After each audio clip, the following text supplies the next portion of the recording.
কোনটা যাবো ভাই? যেটা যাই সেটি জ্বালা আমার ঘরে ভাই। আমার এই দোস্ত বুঝছেন, আমার শহরে জীবনটা তেজ করে ফেলতে তেজপাতা ফেলাইছে। আজকে আমার বউ আমাকে সন্দেহ করে বুঝছেন। আমার দোকানে ছেড়ি মানুষ যায়, যা খায় যায়। এখন গেলে কাস্টমার, তো কাস্টমার হলে লক্ষ্মী। তো এখন গেলে, এখন একজন ব্যক্তিকে যদি সম্মান করা যায়, আল্লাহ পাক তাকে পছন্দ করে। আমার মনের ভেতর যেগুলো নাই সেগুলো আমি কেন করবো? আল্লাহ পাক আমাকে একটা মেয়া দিছে, লাখো লাখো শুক্রিয়া আল্লাহর গোলাপ। আমার মা জননিক দুনিয়ার দিছে।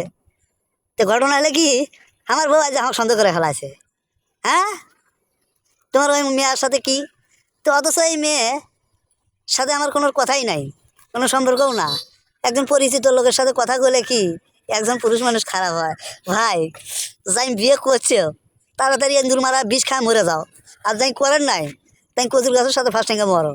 কারণ আমরা দুই দোস্ত ঠিক করছি, আমরা কোন দেশত গেলে শান্তি পাবো সেই দেশতেই যাবো। ঠিক আছে, ভিডিওটা ভালো লাগলে শেয়ার করে দিবেন আর কমেন্ট বক্সে জানাবেন। ধন্যবাদ।